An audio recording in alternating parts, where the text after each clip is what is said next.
শীতকালে কিন্তু চিকেন কষা বা চিকেন রেজালা কিন্তু একদম ভালো লাগে না। এখন বাজারে কিন্তু টাটকা ধনেপাতা পাওয়া যায়।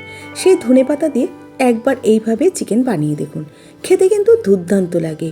গরম গরম রুটির সাথে আর কিছুই লাগবে না রাতের বেলা। প্রথমে 2 আটি ধনেপাতা ডাঁটি সমেত ধুয়ে মিক্সির জারে দিয়ে দিলাম, আর বেশ কিছুটা পরিমাণ লঙ্কা দিয়ে একটা পেস্ট তৈরি করে রেখে দিলাম। এবার চিকেনটাকে নর্মাল পিস করে নিয়েছি। এবার নুন, গোলমরিচের গুঁড়ো আর পাতিলেবুর রস দিয়ে চিকেনটাকে মাখিয়ে আধ ঘন্টার জন্য রেস্টে রেখে দেব।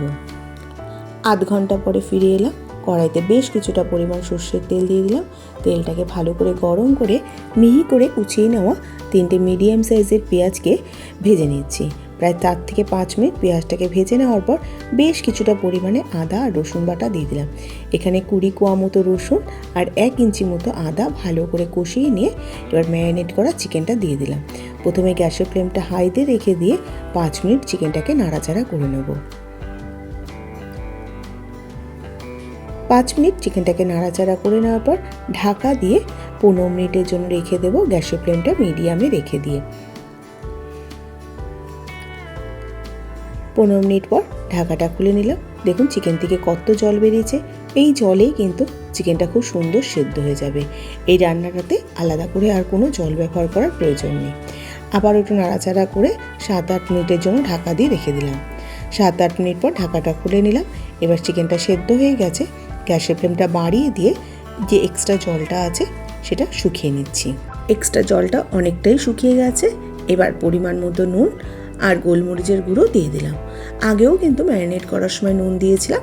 এবার নুনটা একটু বুঝে ব্যবহার করতে হবে। এবার ভালো করে নাড়াচাড়া করে ভালো করে কষিয়ে নেব।